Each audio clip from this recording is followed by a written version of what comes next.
नमस्कार दोस्तों, आप देख रहे हैं प्रो भारत। दोस्तों, आज पाकिस्तान सेना पर एक करारा झटका लगा है। दोस्तों, आज पाकिस्तान सेना को एक करारा झटका लगा है, वो भी अफ़गानिस्तान की तरफ से। अफ़गानिस्तान की ओर से एक किए गए हमले में पाकिस्तान की सेना के 4 जवान मारे गए हैं और 6 जवान बुरी तरीके से घायल हुए हैं।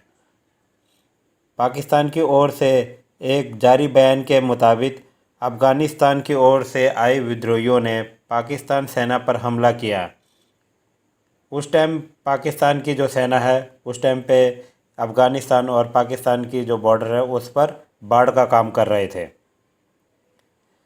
पाकिस्तान के जो बड़बोले गृह मंत्री है शेख रशीद, उनकी तरफ से भी एक बयान आया है। वो भी इस हमले की बहुत कड़ी निंदा करते हैं। उन्होंने कहा है कि यह हमला बहुत ज़्यादा निराशाजनक है और इसमें पाकिस्तान का बहुत नुकसान हुआ है। उन्होंने कहा है कि जो अफ़गानिस्तान और पाकिस्तान की सीमा पर जो बाड़ का काम है वो पूरा होकर रहेगा। दरअसल ये जो घटना है, ये पाकिस्तान अफ़गानिस्तान की सीमा पर जबरन बाड़ का काम कर रहा है, जिसके चलते वहाँ के जो स्थानीय लोग हैं इसका विरोध कर रहे हैं। तो दोस्तों, इसमें देखेंगे, इस वीडियो में देखेंगे कि जो पाकिस्तान की जो मीडिया है वो किस तरीके से ये जो हमला हुआ है इस पर किस तरीके से बौखलाई हुई है, किस तरीके से परेशान है, आप इस वीडियो में स्पष्ट देख सकते हैं। पाकिस्तान ने अफगानिस्तान में अमन कायम करने की भरपूर कोशिशें की हैं, जिसे दुनिया ने भी सराहा। आज फिर पाकिस्तान के बहादुर बेटों को अफगान सरजमीन से दहशतगर्दों ने निशाना बनाया।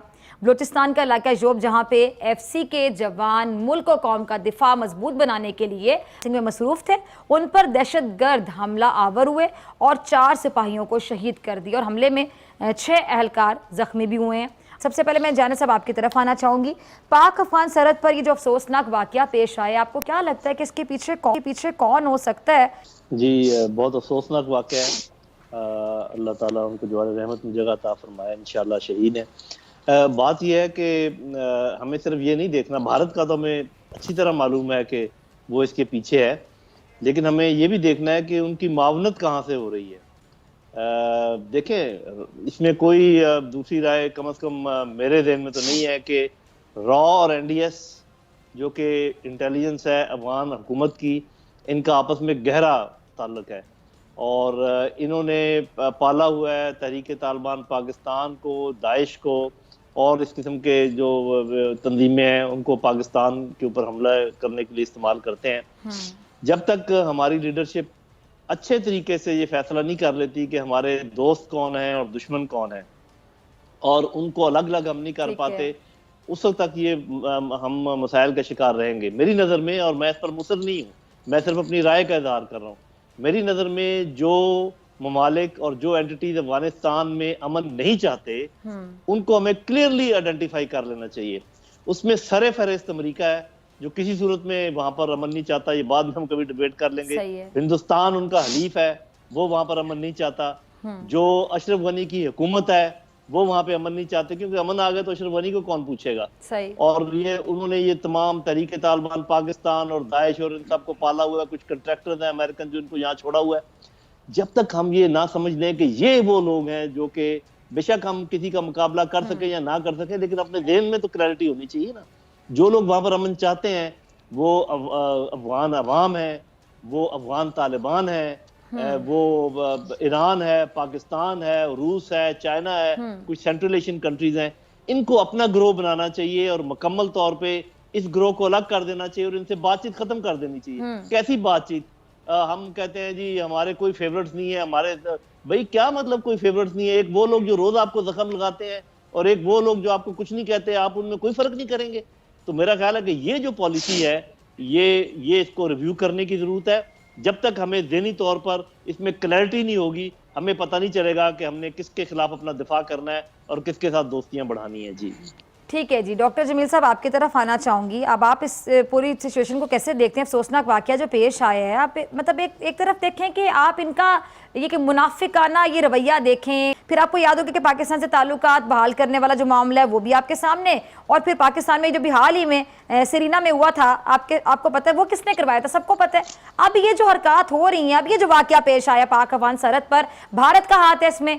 सवाल ये पैदा होता है कि जिस तरह जनरल साहब भी फरमा रहे थे कि जो चीज़ें सामने जाहिर हो रही हैं, हमें सियाको सबाक के साथ, हमें पूरे एविडेंस के साथ, जो दुनिया अक़वाम है उसके सामने, सिर्फ डोजियर की हद तक नहीं कि हमने अक़वाम मुत्तहिदा में एक डोजियर दिया और उसके बाद सो गए, उसके बहुत सारे तरीक़ाकार हैं कि दुनिया को क्या हम बताएं। फिर जब ये हो जाता है तो बिल्कुल क्लैरिटी ऑफ माइंड के साथ अपने टारगेट्स, अपने अहदाफ का इंतखाब करके उसके पीछे तब हम जा सकते हैं जब पूरी दुनिया ये समझ जाए कि वाकई में ऐसी बात है। हमारा प्रॉब्लम क्या है?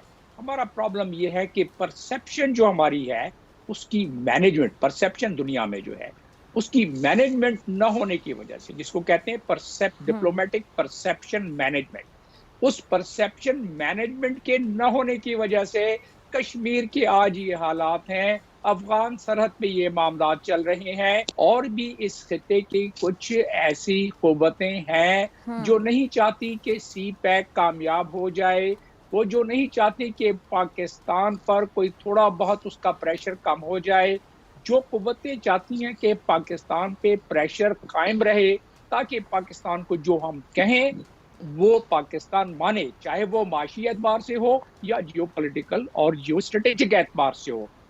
सबसे बड़ा हदफ यहाँ ये है कि पाकिस्तान को इतना ही सांस लेने दो जितना कि उसको हम रखना चाहते हैं, इसलिए कि अगर उसने ज़्यादा उसकी सांस ज़्यादा आने लगी तो फिर जो सी पैक के मामलात यानी चाइना के ख़िलाफ़ जो एक बहाज़ाराई हो रही है अमेरिका और उसके एलाइज की तरफ से, और पाकिस्तान को जिसमें इस्तेमाल करने की कोशिश की जा रही है, तो वो नहीं हो सकेगा। दूसरा, इजरायली प्राइम मिनिस्टर ने अपने स्पीच में परसों कल क्या बात की कि पाकिस्तान को हम तस्लीम करते हैं एक तरफा तौर पर, और क्या उसका कोई प्रेशर। तो ये बहुत सारी चीज़ें multi directional, multi layered level पर पाकिस्तान पर आ रही हैं। तो यही बात बावर कराई जाए कि अफगानिस्तान बॉर्डर पर क्या क्यों हुआ और इसके मुहर्रिकात क्या हैं, और इसके मज़मरात जो विड्रॉल है यूएस की उस पर क्या हो सकते हैं। और यूएस जो पूरे कौम यानी अमेरिकन पूरी कौम ये समझती है कि अलकायदा ख़त्म हो गई, दाइश ख़त्म हो, यानी इतनी सद तक हो गई कि वो अमेरिका पर आइंदा कभी हमला नहीं करेगी। इन चीज़ों को अगर बावर कराया जाए कि अगर ये हालात पैदा किए गए बॉर्डर पर, तो फिर ना दाइश ख़त्म होगी, ना अमेरिका के लिए वो ख़तरात टलेंगे, क्योंकि अफगानिस्तान में फिर अफरा तफरी होगी, सिविल वार होगा, और जब अफरा तफरी होगी, सिविल वार होगी, तो उसके बाद फिर ये तमाम कुव्वतें उभरेंगी, जिसकी वजह से अमेरिका अब तक कोई $1.5 ट्रिलियन खर्च कर चुका है अफगानिस्तान में, और फिर भी अपने मकासद हासिल नहीं कर सका क्या हुआ? तो पाकिस्तान की जो मीडिया खुद बता रही है, क्योंकि इतना बौखलाहट ही काफ़ी है, क्योंकि ये अपनी गलती नहीं बताएंगे। ये जबरन बाढ़ का काम कर रहे थे, जिस पर अब वहाँ के जो स्थानीय लोग हैं उन्होंने हमला किया। तो दोस्तों, ऐसी वीडियो देखने के लिए, ऐसी वीडियो सुनने के लिए आप हमारे साथ जुड़े रहिए। आप सभी का बहुत बहुत धन्यवाद है जो आपने ये पूरी वीडियो देखी। नमस्कार, जय हिंद, जय भारत।